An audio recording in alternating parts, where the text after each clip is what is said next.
Buenos días.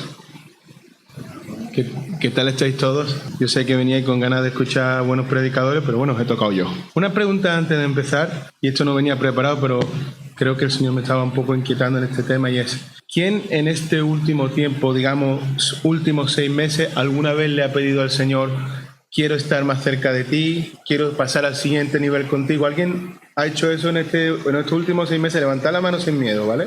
Porque si lo has hecho, por todo lo que estás pasando, ese es el proceso que el Señor ha puesto para ti. Mi mujer y yo hablábamos anoche de un poco de estas cosas, de que a veces sentimos demasiada carga. No estoy agradecido a mi carga, y esa carga es el proceso que Dios tiene para que nosotros pasemos al siguiente nivel con Él.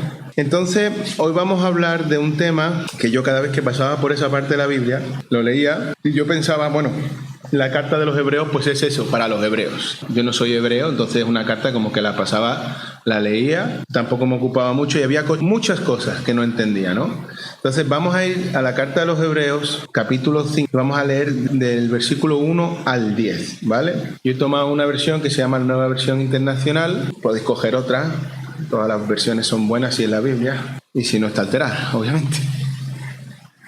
Vale, voy a comenzar. Carta a los Hebreos 5:1, ¿vale? Todo sumo sacerdote es escogido de entre los hombres. Él mismo es nombrado para representar a su pueblo ante Dios y ofrecer dones y sacrificios por los pecados. Puede tratar con paciencia a los ignorantes y extraviados, ya que él mismo está sujeto a las debilidades humanas. Por tal razón se ve obligado a ofrecer sacrificios por sus propios pecados, como también por los del pueblo. Nadie ocupa ese cargo por iniciativa propia, más bien lo ocupa el que es llamado por Dios, como sucedió con Aarón. Tampoco Cristo se glorificó a sí mismo haciéndose sumo sacerdote, sino que Dios le dijo: tú eres mi hijo, hoy mismo te he engendrado.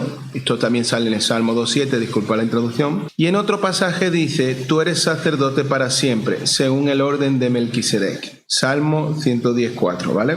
En los días de su vida mortal, Jesús ofreció oraciones y súplicas con fuerte clamor y lágrimas al que podía salvarlo de la muerte, y fue escuchado por su temor reverente. Aunque era hijo, mediante el sufrimiento aprendió a obedecer.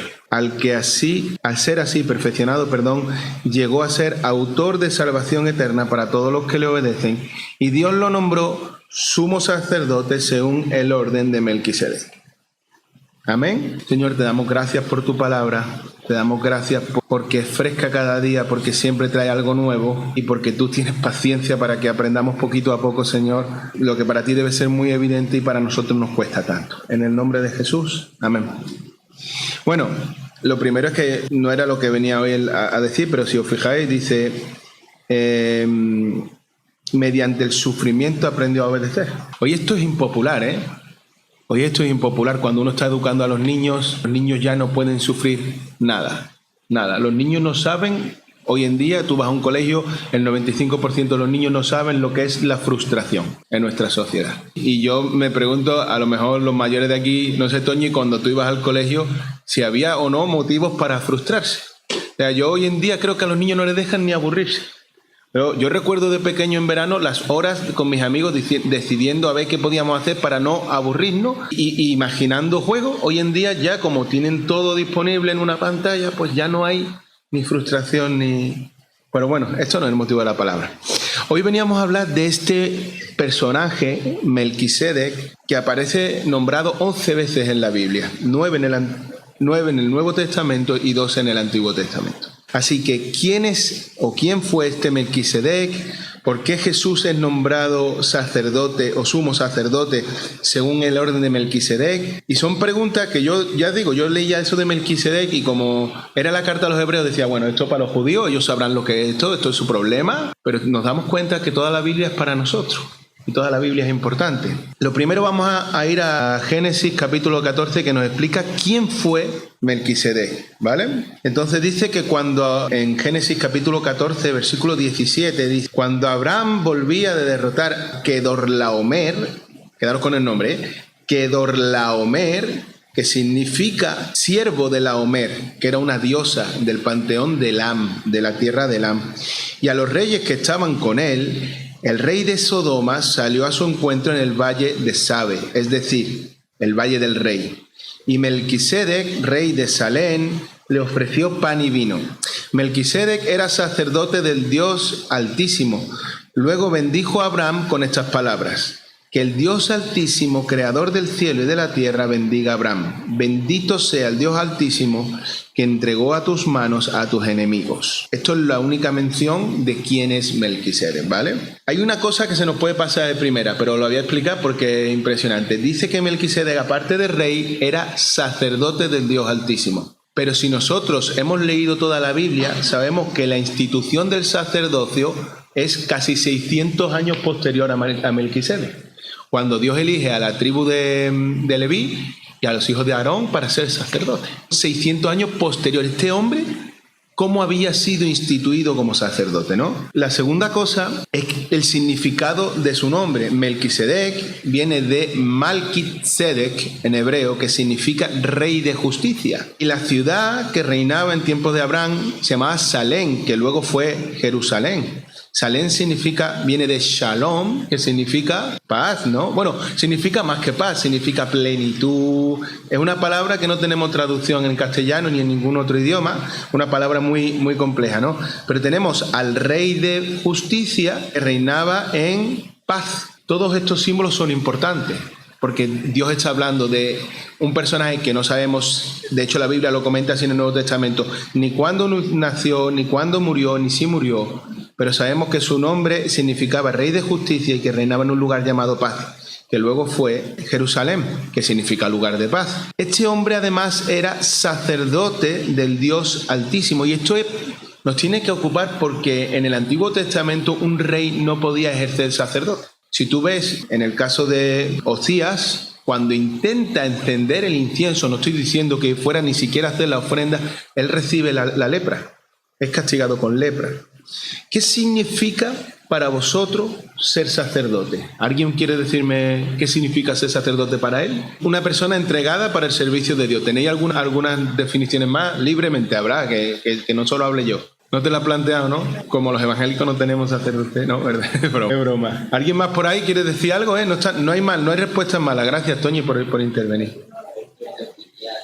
Un intermediario, claro, ¿vale? Los dos tenéis razón, pero la definición propia de sacerdote en el Antiguo Testamento, en el orden de Jacob, era la persona que estaba mediando entre Dios y el pueblo. Esa era su posición, ¿vale?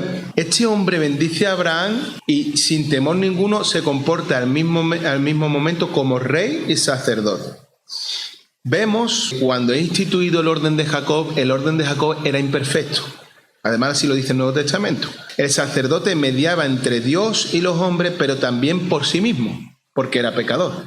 Entonces, sabemos que ahora mismo nos puede parecer hasta cómico, pero cuando entraba un sacerdote, un sumo sacerdote en el lugar santísimo, iba con un cordón atado porque podía morir en el proceso de interceder por el pueblo y tenían que sacarlo con el cordón. No iba a entrar otro ahí a ver si moría también, lo tenían que sacar con el cordón. La presencia de Dios podía resultar mortal para la persona que intercedía. En ese momento, además, el sacerdote en el orden de Jacob entraba una vez al año, pero sabemos que en el templo todo el tiempo se estaban ofreciendo sacrificios, todo el tiempo por los pecados. Y además los sacrificios, imaginaos la poca capacidad que tenía el sacrificio, que un sacrificio de un animal puro, a los días ya habías vuelto a pecar y se te había vuelto la culpa sobre ti.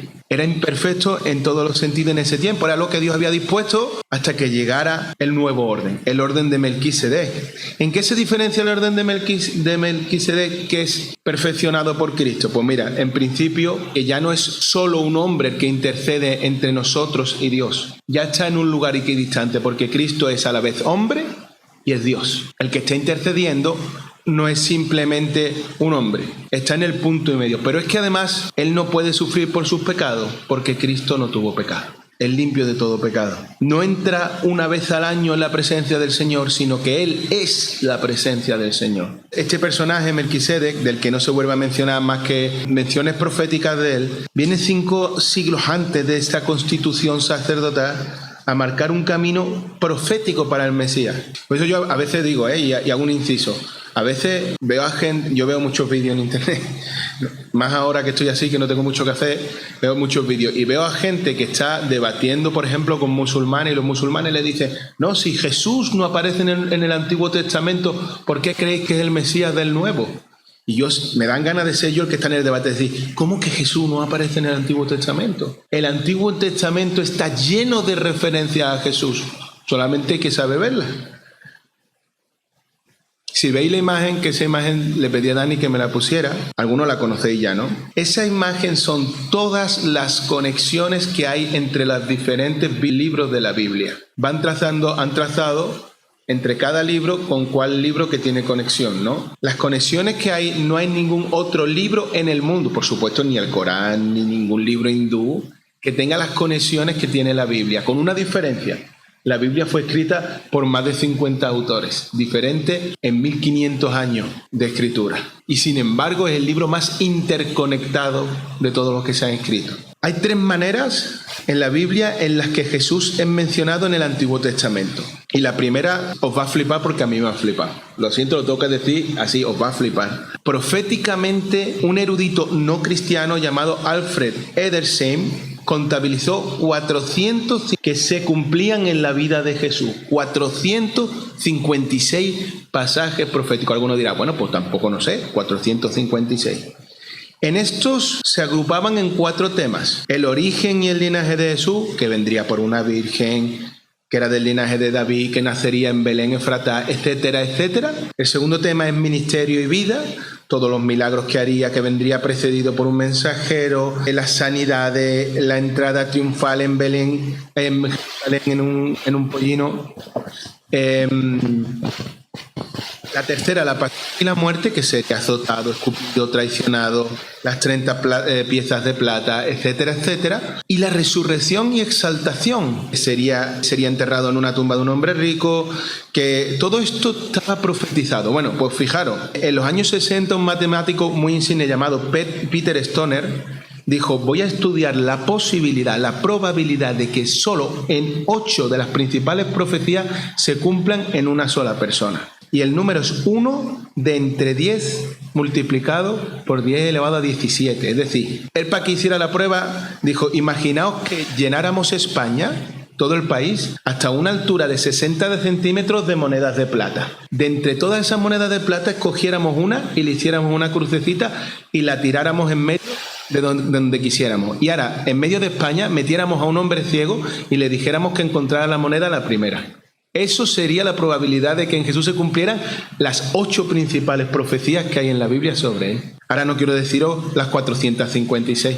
Si pusiéramos todos los ceros uno detrás de otro, podríamos llegar a la luna y vuelta. Las probabilidades de que se cumplan en Jesús. Las probabilidades son imposibles de que se cumplieran todas esas profecías en una sola persona. Pero Dios hace lo imposible posible. Yo, que de vez en cuando cojo esto de la inteligencia artificial, estuve preguntándome también, bueno, pero puede ser que estos 4 evangelistas, ellos mismos que conocían las profecías, hayan dicho, bueno, vamos a inventarnos que Jesús cumplió tal, cumplió cual. Y le pregunté a la IA, ¿eso es posible? Y me dijo la IA que no es sospechosa de ser cristiana, la IA. Es más, la programan gente más bien anticristiana. Me dijo, matemáticamente la probabilidad de que 4 evangelistas en 4 comunidades geográficamente aisladas en el mundo antiguo coordinaran una invención deliberada de hechos históricos detallados sin dejar rastros de una fuente de control mientras incluían elementos socialmente perjudiciales para su propio mensaje y estaban dispuestos a morir por ello, es extremadamente baja, cercana a lo imposible. Es decir, traduciendo al lenguaje nuestro, que esa gente decidiera que era plausible morir por el Evangelio, que murieron todos los discípulos de Jesús murieron por el Evangelio en el martirio, todos los apóstoles murieron en el martirio, por una historia que supuestamente se habían coordinado por inventar y escribir los 3 evangelios sinápticos tan parecidos, estadísticamente imposible. Es decir, este libro, la Biblia, eso que tenéis en vuestras manos, es estadísticamente imposible que sea inventado.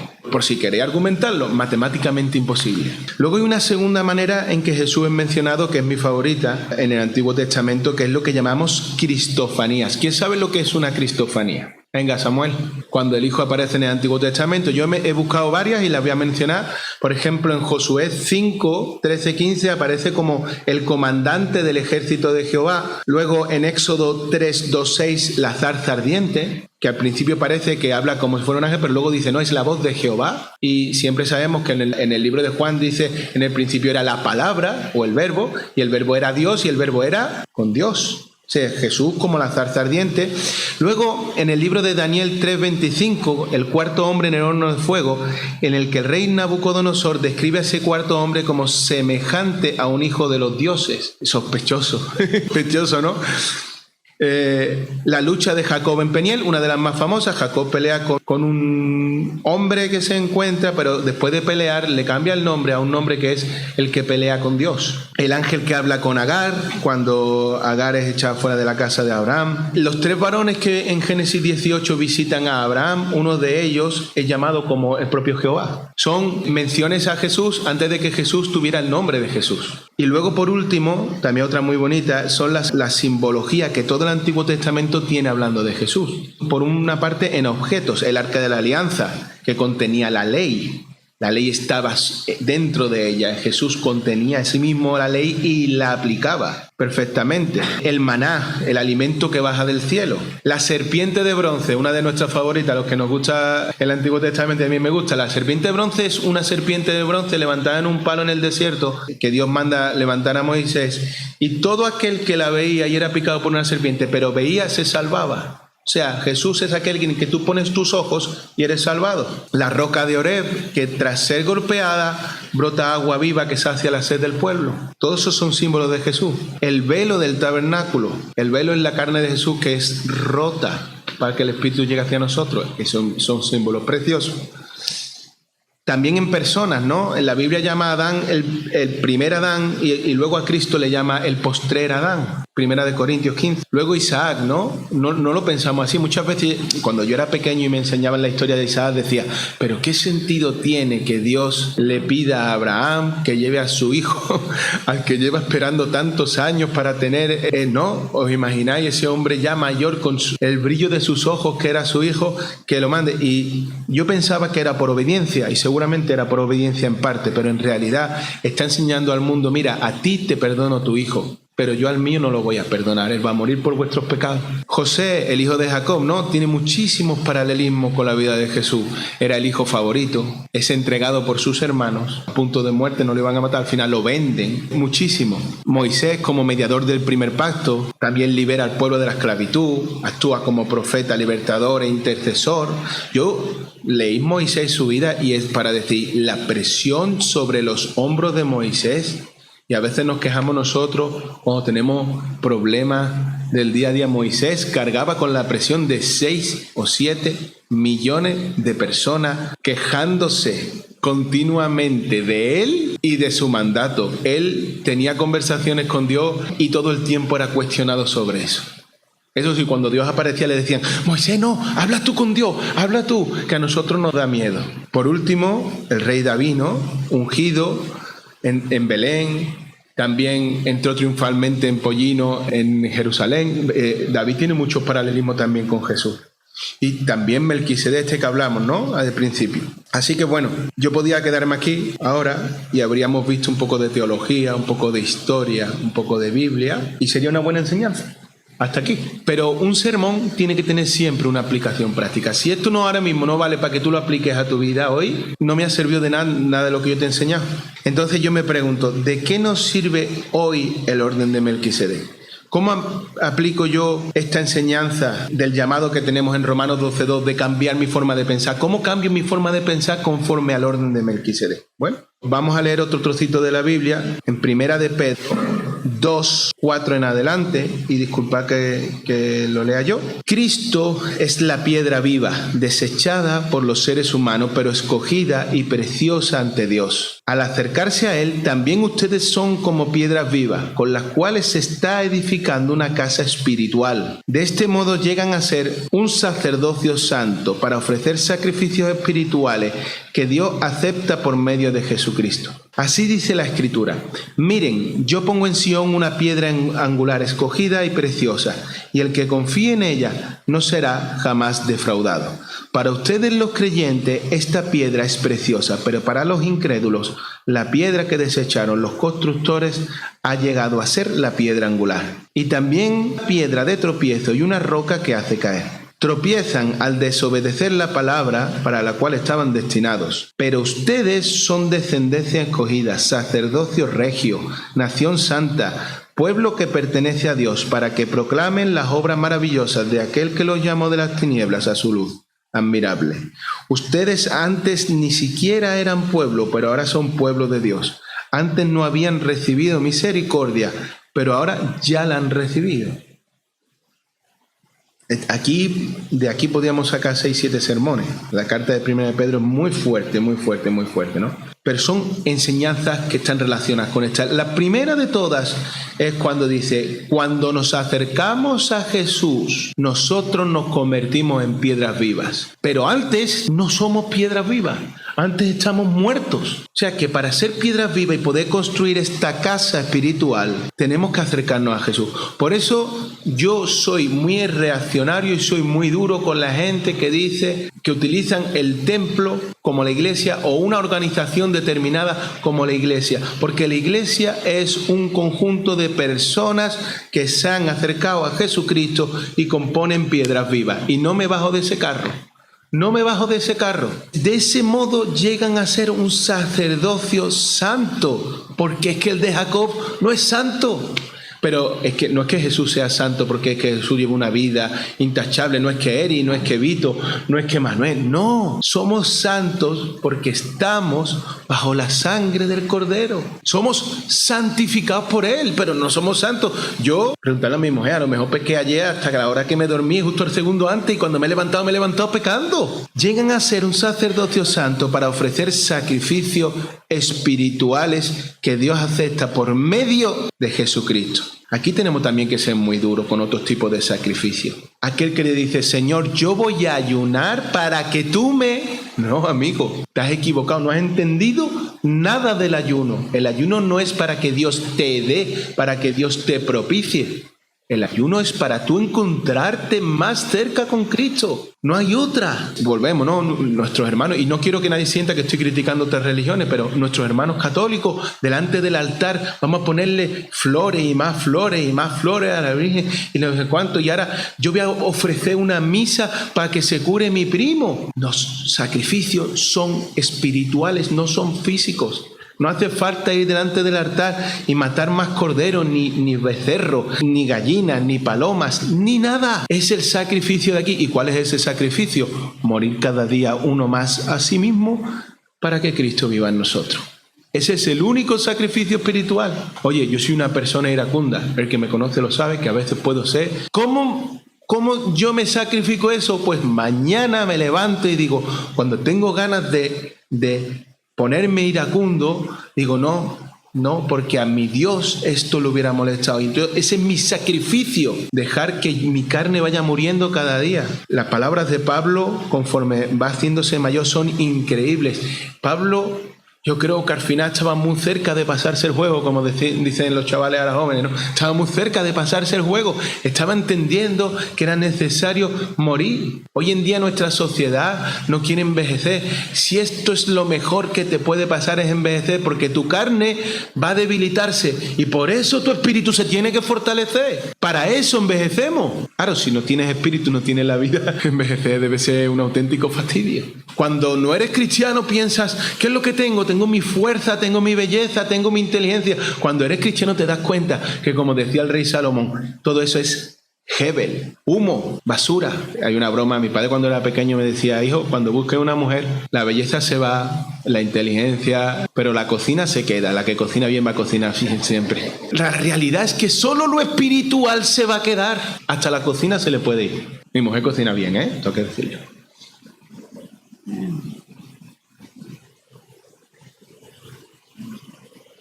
nosotros no podemos ser dependientes de un pastor, o dependientes de un siervo, o dependientes de un profeta, o dependientes de una persona para que interceda en nuestra relación con Cristo. Porque entonces estamos justo bajo el orden de Jacob.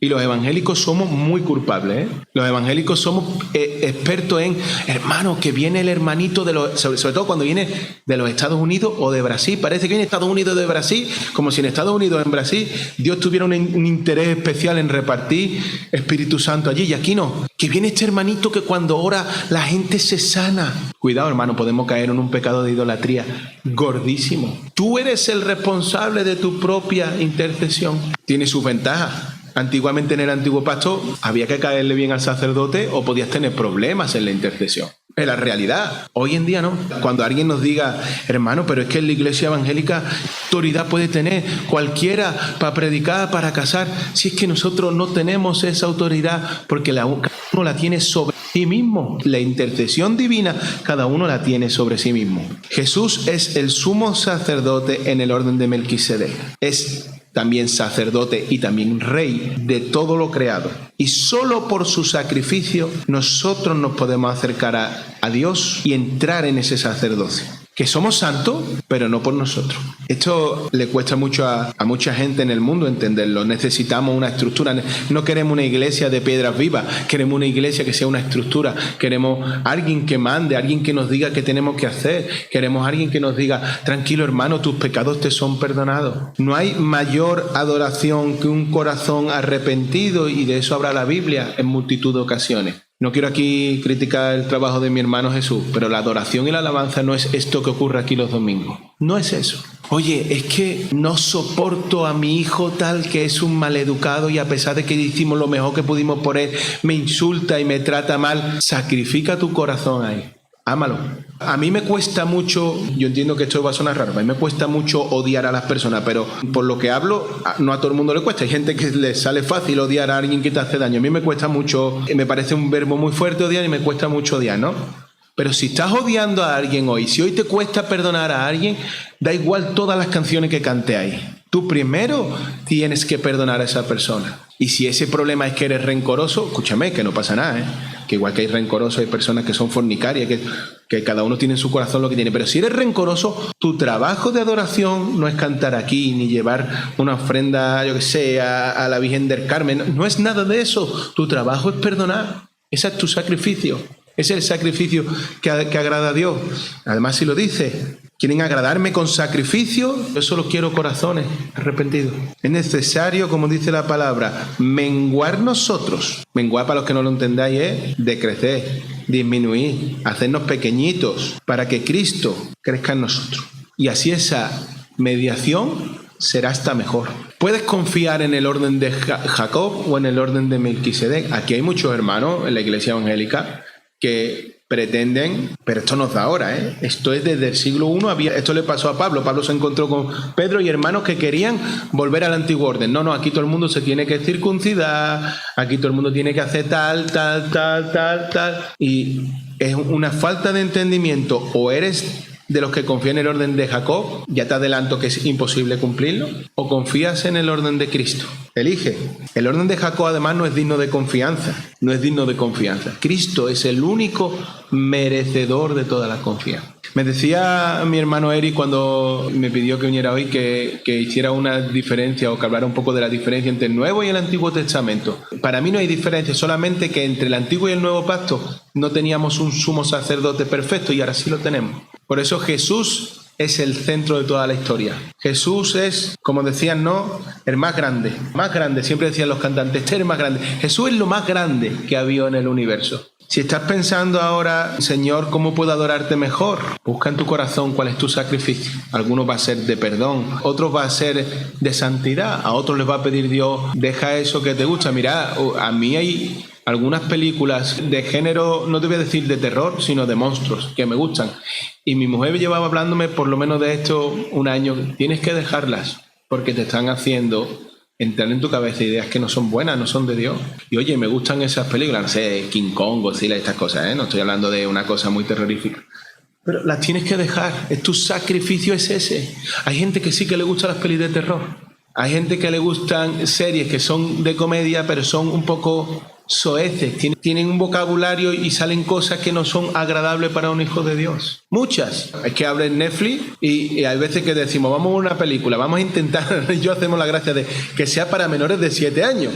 Si es para menores de 7 años ya la podemos ver los cristianos. Ni para menores de 7 años la podemos ver los cristianos. Hay películas para menores de 7 años que son vulgares, que tienen pensamientos que no debe de ver un cristiano. Si queremos ver la diferencia entre Génesis, todo el libro, hasta Apocalipsis, es que la llegada de Jesús cambió la historia. Es como esto, hablando de los juegos, cuando tienes un juego de ordenador y de repente aparecen los trucos, ¿no? En mi época era que de repente te publicaban en una revista los trucos, nosotros comprábamos revistas todavía, ya las revistas ni se venden hoy en día, los pobres kiosqueros ya nada más que se han quedado para la chuchería, ya no se vende periódico ni nada de eso. Y comprábamos la revista y de repente el juego era mucho más fácil porque uno metía 5 o 6 códigos y ya tenía los trucos. Con Jesús la diferencia es que el juego te lo puedes pasar, pero no por ti, por él.